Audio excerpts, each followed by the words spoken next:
안녕하세요. 차업주의 이프리입니다. 1월도 이제 끝나가네요. 2022년을 맞아 희망을 품고 활기차게 시작하였으나 연일 안 좋은 장이 이어지고 있기 때문에 많이 속상하시고 또 힘드실 텐데요. 이와 관련해서 커뮤니티에 글을 간략하게 남겼으니 영상에는 짧게만 코멘트하겠습니다. 시간은 생각보다 빠르고 시간은 모든 것을 이깁니다. 그러면 오늘도 기업 분석을 시작하겠습니다. 오늘 다룰 기업은 코스닥 상장사 나노신소재입니다. 현재 시가총액은 5,500억 원이네요. 바로 다 들어가 보겠습니다. 먼저 정정된 두 건의 스톡옵션 부여 공시가 보이네요. 이 공시는 최초 2016년에 공시된 것인데 이후에 대상자의 퇴사 등으로 부여 취소가 되어 꾸준히 정정 공시가 발생되어 오다가 최종적으로 모두 부여 취소가 되었다는 내용입니다. 그리고 이 공시도 최초에는 2021년 3월에 공시됐었는데 이후에 퇴사자가 발생하며 정정된 공시입니다. 29,475원에 행사하여 매수할 수 있는 권리를 총 26명에게 94,500주 부여하는 것을 알 수 있죠. 따라서 이후에 부여한 스톡옵션의 미행사 잔량이 17만 6천 주가 되는 것을 알 수 있고 스톡옵션 행사 시에는 자기 주식이나 신주 혹은 차액 포상의 방법으로 하겠다는 것도 보이네요. 과거 나노신소재가 스톡옵션을 부여한 이후에 지속적으로 퇴사자들이 나오자 정정공시를 내다가 대상자들과 합의를 통해 부여 물량을 취소하고 2021년 초에 새롭게 다시 지급한 것 같은데 자세한 사정은 회사에 문의해보면 되겠군요. 그리고 임직원 및 특수관계인의 지분 변동 공시들이 여럿 있는데 특수관계인 및 임직원의 매매 내역들이 쭉 보입니다. 그러나 보유주식 변동에서 이렇다 할 중요 내용은 없어 보이고 보유주식 변동보다는 주요 계약 변동이 더 중요해 보이는군요. 주요 계약을 보면 최대 주주 및 특수관계인이 보유한 나노신소재 주식을 담보로 대출받은 것을 알 수 있죠. 이따 보고서를 보시면 알겠지만 담보로 제공한 총 주식 수량이 경영권을 위협할 수준은 안 됩니다. 담보대출 규모가 작고 최대 주주의 변경을 수반하지 않았다는 것이죠. 여기서 우영인베스트는 나노신소재의 특수관계사입니다. 최대 주주인 박장우 대표의 동생 박현우 부사장이 100% 지분을 가진 곳이죠. 그리고 이 담보대출 계약 중에서 최대 주주인 박장우 대표는 약 8만 5천 주 정도를 담보로 약 17억의 담보대출을 받은 것을 알 수 있습니다. 규모가 크지는 않으므로 별 중요성은 없지만 그저 체크해두면 되겠습니다. 그리고 자기 주식 취득 연장 공시가 있네요. 원래 2020년 10월에 체결한 것인데 기간 동안 전혀 취득을 안 했었나 보네요. 따라서 기간이 이렇게 연장되었는데 연장된 기간에도 취득하지 않아서 이번에 재연장된 것입니다. 이 관련해서 문의를 하지 않는 이상 내부 사정은 알 수 없지만 자금 문제는 전혀 아니었을 것 같고 당시 취득하려던 가격보다 주가가 높다고 판단한 게 아닌가 싶네요. 그냥 계약 시기에 맞게 20억어치를 사려는 것이 아닌 것 같군요. 아무튼 기간이 재연장되었으므로 이제 이 기간 동안 20억어치를 자사주로 매입할 것임을 알 수 있네요. 그러나 이후에도 자기 주식 취득 결과 보고서 공시가 없습니다. 따라서 아직도 매입을 안 한 것임을 알 수 있는데 앞으로도 재연장된 기간은 또 연장될 수 있어 보이는군요. 아무래도 원하는 매입 가격대가 있는 걸로 생각되기도 하는데 혹시나 회사에 문의해보시고 댓글로 남겨주시면 감사하겠네요. 그리고 정정된 3자배 정유상증자 공시도 있습니다. 납입일이 변경되며 정정 공시가 발생했음이 보이죠. 보시면 사업자 선정이라는 조건부 계약임을 알 수 있고 따라서 이 일정 지연으로 인해 납입일이 변경됐기 때문입니다. 상환우선주를 발행하여 20억을 조달하는 유증이었는데 약정이 있는 것이 보이죠. 나노신소재가 이 국제과제 사업자로 최종 선정될 경우에만 자금을 투자받는 것을 알 수 있습니다. 따라서 이 3자 배정 유상증자는 국제과제 참여를 위해 사는캐피탈과 매칭이 된 것이네요. 이후에 선정 여부가 나오지는 않지만 유상증자 철회 공시가 나오지 않았고 납입일도 지났기 때문에 해당 국제과제의 사업자로 최종 선정이 된 것 같군요. 그리고 이제 이 페이지를 보면 자기 주식 처분 결정 공시가 보입니다. 보유한 자기 주식 28만 8,369주 중에서 11,522주를 임직원에게 상여금지금 목적으로 28,700원에 처분하겠다는 내용이죠. 저희 차업주를 보시는 분들은 이제 잘 아시겠지만 이런 자기 주식 활용은 언제나 칭찬합니다. 이렇게 자기 주식 처분을 결정한 것과 실제 처분한 결과에는 차이가 생기기 마련입니다. 보시면 실제 처분 수량은 같지만 처분 가액은 조금 달라졌죠. 결정 공시와 결과 공시에 시간차가 있기 때문에 이러한 변동이 생기는 것입니다. 그리고 임직원에게 자사주로 상여금을 주었기에 임직원의 지분 변동 공시가 발생한 것도 보이죠. 그리고 또 감사보고서 공시도 보이는데 나노신소재도 스몰캡 기업이므로 확인하는 것이 좋겠군요. 보시면 매출, 영업손실, 법차손, 자본잠식 등 거래소 퇴출 요건에 무관한 안전한 기업임을 알 수 있습니다. 이렇게 감사보고서는 쉽게 정리되어 있으므로 꼭 보시는 습관을 들이시는 게 좋을 겁니다. 다음은 정정된 30% 이상 실적 변동 공시가 있네요. 이연법 인쇄효과 반영으로 인해 정정 공시가 발생했음이 보입니다. 보시면 정정 이후에 당기순이익이 커졌죠. 따라서 이연법인세 자산이 법인세 이익으로 반영되며 당기순이익이 커졌고 그래서 정정공시가 발생된 것이겠네요. 내용을 봐보면 20년 사업에서 매출은 거의 변화가 없고 사업상 이익에서 큰 감소가 있었던 것을 알 수 있군요. 사측은 이러한 이유로 코로나로 인한 디스플레이 사업 매출 감소 그리고 신사업 투자로 인한 비용 증가의 이유로 밝혔습니다. 이 부분은 잠시 후 보고서에서 살펴보면 되겠네요. 그리고 현금 현물 배당 공시도 보입니다. 당시 보통주와 우선주의 배당을 지급하는데 보통주와 우선주의 배당 수익률에는 차이가 있네요. 의결권이 없는 우선주의 배당을 더 주었음이 보이죠. 우선주 투자자들과 계약 당시 설정된 배당률 때문이겠군요. 따라서 자기 주식을 제외한 주식 중 보통주는 1주당 100원의 배당을 주고 우선주는 1주당 1316원의 배당을 주어 총 11.4억의 배당 지급을 결정했던 것을 알 수 있습니다. 잠시 과거 배당 지급 내역을 봐보면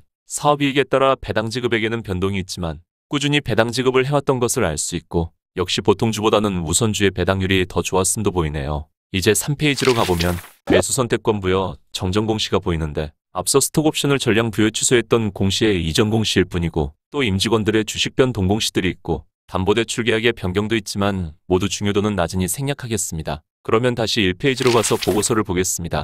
3분기 보고서 클릭. 나노신소재는 2000년에 설립되었습니다. 본사는 세종시에 위치하고 있고 코스닥으로의 상장은 2011년 2월에 했네요. 상장 시에 특례 상장은 하지 않았음도 보이죠. 종속회사로는 두 곳이 있는데 모두 규모가 작은 해외 법인이네요. 미국 법인은 마케팅 목적이고 중국 법인은 제조 및 판매 목적 법인임을 알 수 있습니다. 의외로 출자한 법인은 없고요. 이제 총 주식수를 봐보면 현재 보통주 1084만 8333주와 우선주 13만 7020주로 총 1098만 5353주가 있네요. 과거 2016년 7월에 신한캐피탈에게 발행했던 상환우선주는 상환 청구로 인해 상환한 후 이익 소각했던 내역도 나와 있군요. 이것이 이익 소각돼서 현재 13만 7020주의 우선주가 남은 것입니다. 상환 우선주는 앞서 본 국책사업 참여로 발행한 것과 그 전에 발행한 것이 남아있는 상태입니다. 그 전에 발행한 것도 국책사업 참여로 발행한 것이죠. 여기에 상환 우선주의 보장이 자율이 보이네요. 이것 때문에 보통주와 우선주의 배당 지급률 차이를 보였겠군요. 그리고 총 주식 중 27만 6847주의 자기 주식이 있는 것도 보이는데요.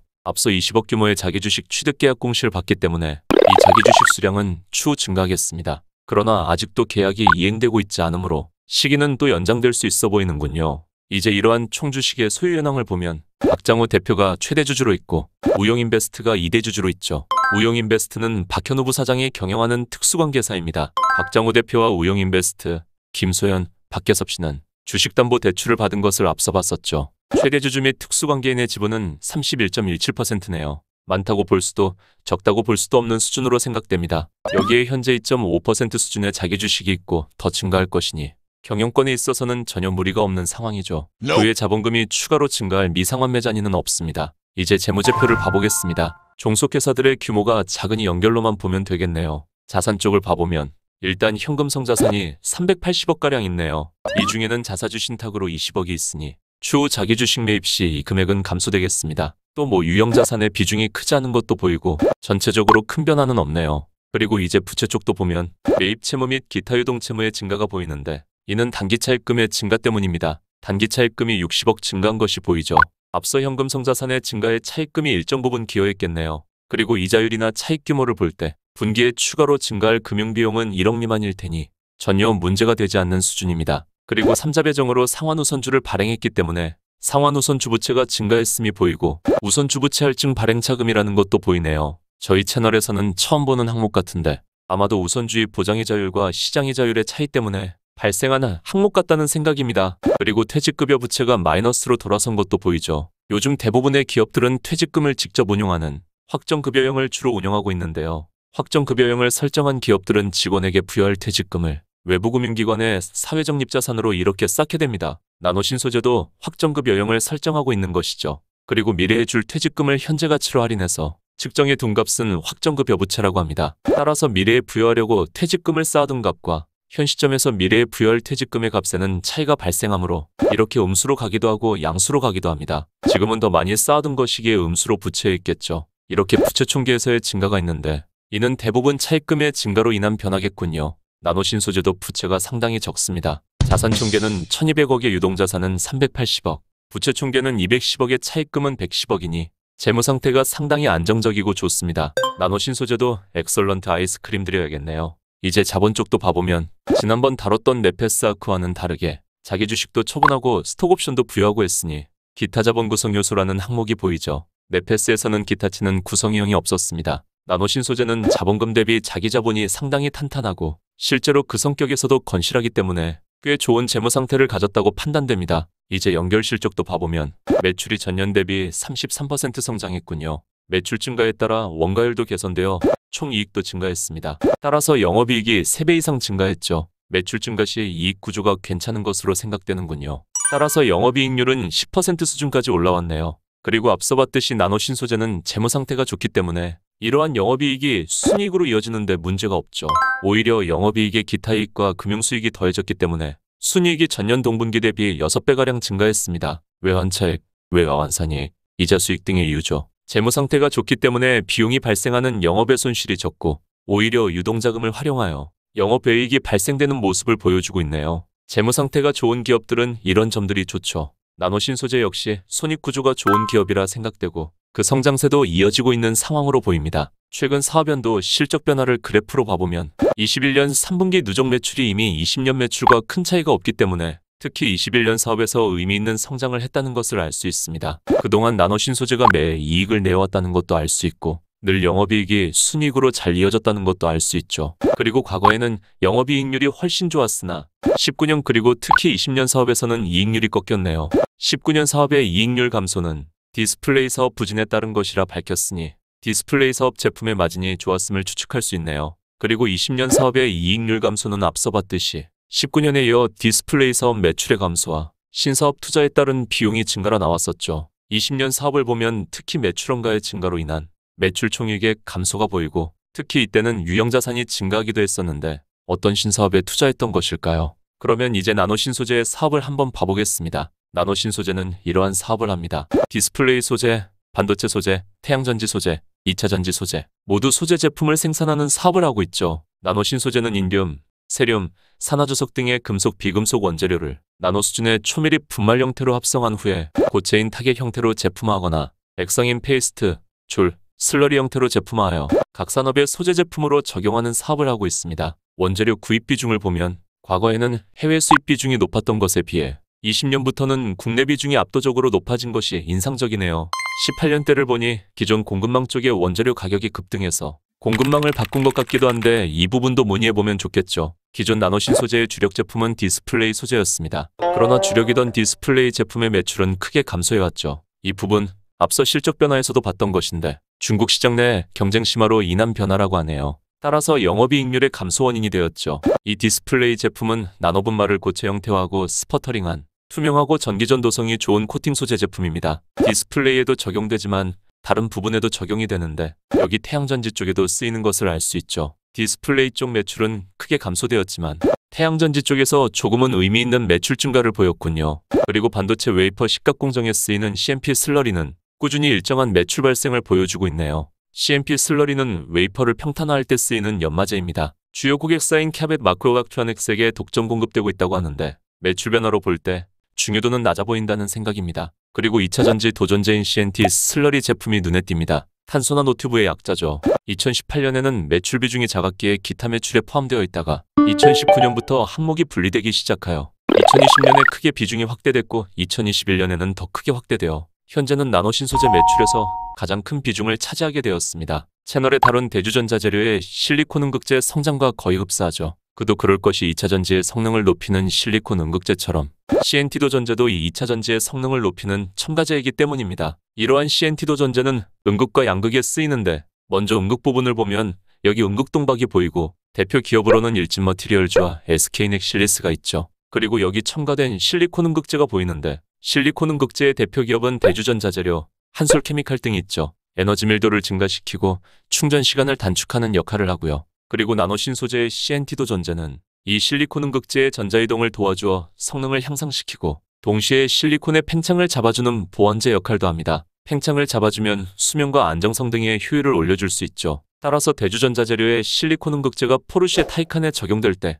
나노신소재의 CNT도 전제가 함께 적용되었습니다. 그리고 현대차가 이 GMP 플랫폼에서 여러 전기차를 출시하듯 폭스바겐 그룹도 자체 개발한 MEB 플랫폼에서 여러 전기차를 출시하고 포르쉐 외에도 같은 그룹사인 아우디와 이 플랫폼을 공유하기 때문에 포르쉐 타이칸과 아우디 트란지트는 같은 플랫폼을 썼죠. 따라서 아우디 트란지트에도 대주와 나노 신소재의 제품이 적용되었습니다. 그래서 대주전자 재료의 실리콘 음극재 매출 성장과 나노 신소재의 CNT도 전재 매출 성장은 비슷한 모습을 보여줬겠네요. 그리고 양극 부분을 보면 기존 도전재 대신에 전기전 도성이 높은 CNT도 전재를 양극에 적용할 경우 도전재의 용량을 줄여도 성능을 구현할 수 있게 됩니다. 따라서 양극재를 더 많이 집어넣을 수 있게 되므로 결국 배터리 용량을 늘릴 수 있겠죠. 이 역할은 음극에서도 마찬가지일 것 같네요. 따라서 양극보다는 음극에 적용되는 도전재의 역할이 훨씬 중요하고 기술 난이도도 높겠죠. 그래서인지 현재 음극용 CNT도 전재를 상용화한 기업은 전 세계에서 나노 신소재가 유일합니다. 공급망 구조를 보면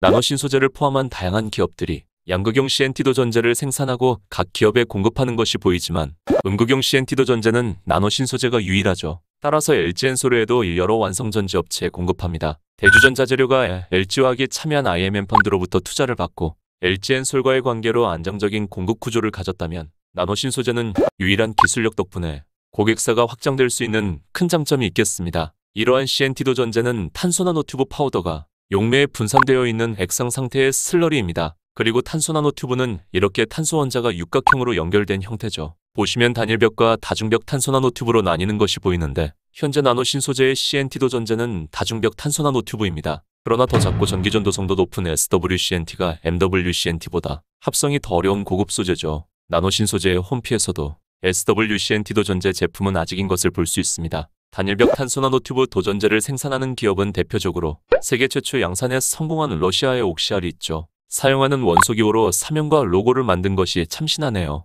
그리고 국내에서도 단일벽 탄소 나노튜브의 양산을 추진하고 있는 비상장사 코본이라는 기업이 있습니다. 현재 비상장 매매 어플로 거래가 되고 있는 기업이죠. 나노 신소재가 아직 단일벽 CNT를 양산하지 못하고 있고 결국 다중벽에서 단일벽으로 나아가야 할 수도 있겠지만 현재 납품 이력으로 볼 때나 캐파의 상황을 볼 때 수년 동안은 나노 신소재의 음극용 다중벽 CNT에 집중할 때라 생각되네요. 세계 최대 단일벽 CNT 제조기업이라는 옥시알조차도 그 캐파 증량 계획이 의미 있는 수준이 아닙니다. 코본 역시 마찬가지죠. 캐파 증량 계획이 전혀 주목할 수준이 되지 않습니다. 반면에 현재 나노 신소재의 CNT 캐파는 이미 6,000톤이고 2024년까지 4만 톤으로 확대할 계획입니다. 게다가 여기서 특히 주목할 점은 음극용 CNT를 해외 지역에 증설할 계획이라는 대목인데 역시 고객사 확장성이 있어 상당히 좋겠다는 생각이 드네요. 그리고 앞서 2020년에 있던 유형자산의 증가는 아무래도 이 CNT 생산 캐파를 늘린 것 같네요. 기존에는 2,000톤이었으니까요. 마지막으로 중공실리카라는 디스플레이용 제품도 있습니다. 아무래도 여기 기타 매출에 포함되었을 것 같은데 중공실리카는 디스플레이에 저반사 코팅막을 형성할 때 사용됩니다. 외부 빛을 굴절시켜서 기존 코팅 PET 필름보다 시인성이 좋게 하죠. 기존에는 일본 기업이 독점해왔는데 나노 신소재가 국산화에 성공하여 20년 말부터 삼성의 QD OLED로 공급해왔습니다. 삼성 디스플레이가 L8-1 라인을 Q1 라인 즉 QD OLED 라인으로 변경하여 양산 준비를 해왔으니 나노 신소재가 여기에 중공실리카를 공급해왔었나 보네요. 3D는 올해 말 이후에 남아있는 L8-2 라인도 QE 라인으로 바꿀 예정이기도 합니다. 최근 3D가 QD OLED에 장비 투자를 집행했고 삼전도 퀀텀.tv에 출시를 밝히고 있는데 아직은 수익성 및 수율 등의 문제로 잡음이 있는 상황이지만 중공실리카 역시 확실한 성장 동력이 되겠다는 생각입니다. 그러면 이쯤 보면 되겠네요. 이프리의 요약 시간입니다.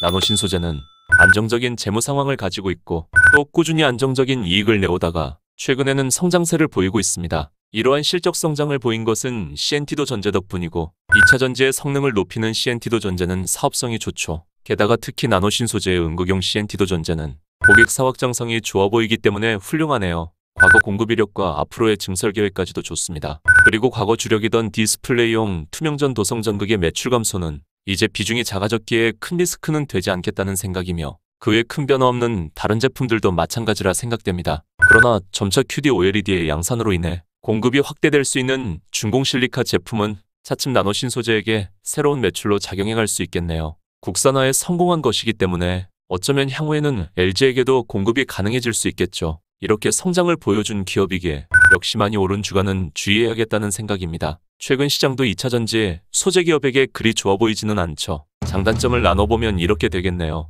나노 신소재는 대주전자 재료와 비슷한 방향성을 가졌으며 전기차 및 실리콘 음극재의 성장과 궤를 같이 하겠습니다. 그리고 안정된 재무 상태와 이익 구조를 가졌기 때문에 그러한 성장을 해나가는 데에도 무리가 없을 거라 생각되네요. 자, 오늘도 이렇게 기업 분석을 해봤습니다. 최근 힘든 장이 이어졌는데 다행히 이제 긴 연휴가 이어지는군요. 구정 잘 보내시고 충전하는 시간을 가지셨으면 좋겠네요. 그러면 저는 다음 주에 쿠폰 기업 분석 영상으로 찾아뵙겠습니다. 차트 없는 주식 투자였습니다. 감사합니다.